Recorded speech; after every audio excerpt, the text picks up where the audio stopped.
ছেলেপক্ষ মেয়ের বাপের বাড়িতে গিয়ে যে বরযাত্রী হয়ে শত শত লোক খাওয়া দাওয়া করে, এক্ষেত্রে ইসলাম কোনো সীমারেখা ঠিক করে দিয়েছে কিনা যে এতজনে বেশি যেতে পারবে না? মহারণা ও কাবিনের মধ্যে পার্থক্য আছে কিনা? মহারণা এবং কাবিনের মধ্যে পার্থক্য কি? মহর হলো স্বামী তার স্ত্রীকে যেটা দেয়, যে টাকাটা দিতে হয় ধার্য করে, এটা মহর। এটা তো দেওয়া লাগে না, এটা শুধু লেখলেই হয়, তাই না? আপনারা কি দেন না শুধু লেখেন? বউকে মহরের টাকা পরিশোধ করছেন, এরকম মায়ের ভূত যারা আছেন সব একদম হিসাব করে ক্যাশ দিয়ে দিচ্ছেন, জিনিসপত্র বুঝে দিয়ে দিচ্ছেন। আব্দুল তো দেখি, হ্যাঁ দেখছেন কি অবস্থা? একটা ভিডিও ফুটেজ দেওয়া উচিত ছিল। এটা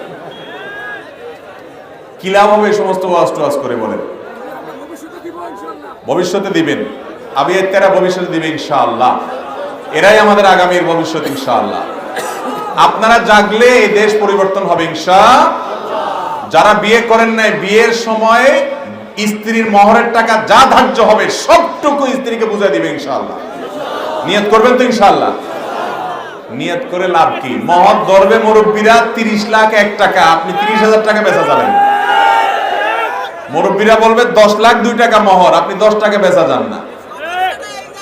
এগুলা জায়েজ নাই। সমস্যার সমাধান করতে হবে। আমার বিয়ের কথা, আমার বিয়ের সময় মহর নিয়ে যখন কথা হয়, দেখি যে এক একজন এক এক কথা বলে। আমি বললাম যে দয়া করে আমি একটু কথা বলতে চাই। বলে যে আরে ছেলে কথা বলবে। ছেলে কথা বলা তো আজকাল দোষের, তাই না? আমরা ছোটবেলায় দেখতাম বিয়ের সময় বরের হাতে একটা রুমাল ধরায় দিত। এই রুমালটা বেচারা মুখের মধ্যে দিয়ে বসে থাকতো। কিরে বাবা, গরুর মুখে মানুষ কাইট দেয় যাতে কিছু না খাইতে পারে, কিন্তু বরের মুখে এটা দেয় কেন? বিয়ের দিন তারা বেশি করে খাবে বেচারা, কিন্তু এটা রুমাল বাস করে ধরায় দেয়, বেচারা এরকম ধরে বসে থাকে। এখন এগুলো উঠে গেছে আস্তে আস্তে। এখন তো বিয়ের অনুষ্ঠানে বর আপনার কন্যা সবই নাচানাচি লাফালাফি করে, বেহায়াই আরো বাড়ছে, কিন্তু তখন এটা ছিল।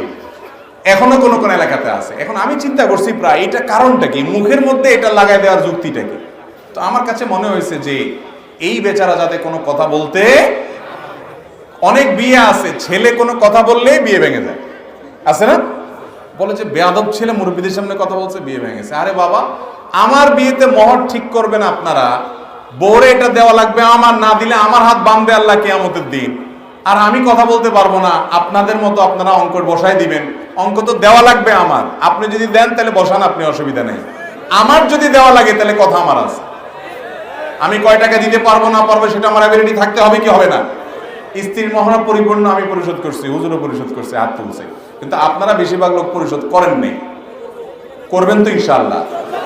যুবকরা মুরব্বীদের সাথে বেয়াদবি করবেন না, খুব শ্রদ্ধার সাথে বলবেন, বাবারে চাচারে আমার ক্ষমতা আছে 50,000 টাকা দেওয়ার, আমি 50,000 ক্যাশ দিয়ে দিব, কোনো বাকি ঝুঁকি নাই, কোনো ফাঁকি ঝুঁকি নাই, স্ত্রীর মহারণা পরিশোধ করব।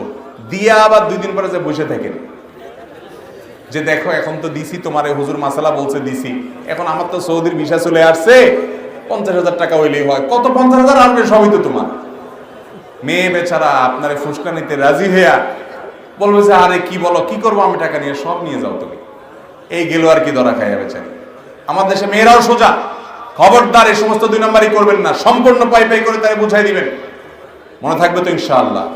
অতএব এই মহর হলো স্বামী তার স্ত্রীকে যেটা দেয় এটা দিয়ে দিতে হবে। দেওয়ার পর তিনি কি তার বাপের বাড়িতে নিবেন, আপনাকে দিবেন, দান করবেন, খেয়ে ফেলবেন, এটা তার, এটা নিয়ে আপনি কোনো প্রশ্ন করতে পারবেন না, কোনো সে করবেন না, স্ত্রীকে অধিকার দিবেন। মনে থাকবে তো ইনশাআল্লাহ। আচ্ছা, কাবিন হলো সাধারণত কাবিন নামা বলে, বিয়ের যে চুক্তি হয় যে কাগজ, ওইটারে কাবিন নামা বলে। আর ওইটা হলো মহর, হলো ওইটা টাকাটা। ছেলে পক্ষ মেয়ের বাপের বাড়িতে গিয়ে যে বরযাত্রী হয়ে শত শত লোক খাওয়া দাওয়া করে, এক্ষেত্রে ইসলাম কোন সীমারেখা ঠিক করে দিয়েছে কিনা যে এতজনে বেশি যেতে পারবে না? খুব সুন্দর এবং দরকারি একটা প্রশ্ন। ভাইরা আমার, বিয়ে করতে গিয়ে এই অনাচারটা করেন নাই এমন মায়ের ছেলে এই মজলিসেও খুব কম আছেন। এটার নাম দিছে আমাদের দেশে বরযাত্রী। আমি এটাকে সবসময় বলি বদযাত্রী। কেন বদযাত্রী বলি? বিয়ে উপলক্ষে ছেলে হিসাবে আপনি যাচ্ছেন বিয়ে করতে, আপনার সাথে 2 জন সাক্ষী থাকবে, আপনার অভিভাবক থাকবে, কয়েকজন থাকতে পারে যৌক্তিক, কিন্তু আপনি কি করছেন?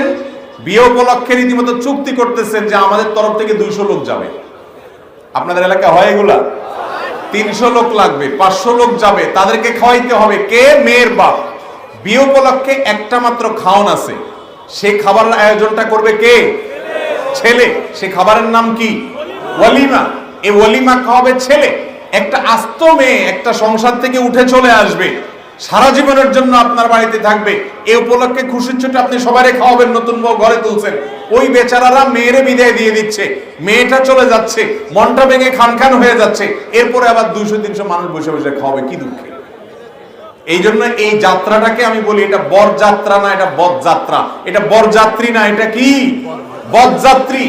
এটা জায়েজ নাই, বিশেষ করে এভাবে চুক্তি করে। হ্যাঁ, কোন মেয়ের বাবা নিজে খুশি হয়ে খাওয়াতে চাচ্ছে, এছাড়া তার ভালো লাগবে না, তিনি নিজে থেকে দাওয়াত দিচ্ছেন, ভিন্ন কথা। কিন্তু আমাদের সমাজে কালচার হয়ে গেছে। এই জন্য যুবকরা শ্বশুর বাড়ির উপরে চাপায়া খাওয়ার কালচার বন্ধ করতে হবে আমাদেরকে, ইনশাআল্লাহ। অনেক যুবক আছে নিজে তো যায় বিয়ের পরে 5-6 জন করে বন্ধু নিয়ে যায়, আছে না নাই? এগুলো জায়েজ নাই, খবরদার। আমি একবার ঢাকার হাতিরঝিলের রাস্তার পাশ দিয়ে যাচ্ছিলাম, আমার মনে আছে, 2টা মেয়ে সম্ভবত গার্মেন্টসে বা কোথাও তারা কাজ করে, তাদের সাথে যেসব খাবার টাবার ছিল সেগুলো দেখে বোঝা যাচ্ছিল। তো তারা দেখলাম একজন আরেকজনটা আলাপ করতেছে বদযাত্রী নিয়ে। আমি পিছনে ছিলাম, চিন্তা করলাম হ্যাঁ এই শব্দ তো আমার শব্দ, এই বদযাত্রী তো আমি বলছি। বলে যে হুজুর দেখলাম বদযাত্রী দিছে গোষ্ঠী উদ্ধার করে। আমি চিন্তা করলাম হ্যাঁ আমার নিয়ে তো আলাপ করতেছে। আমি আস্তে করে সাইডে চলে গেছি, দেখা হয় নাই। কিন্তু তারা এই জুলুমের শিকার, এই জন্য সেখান থেকে বাঁচার চেষ্টা করছে। অতএব বদযাত্রা করবেন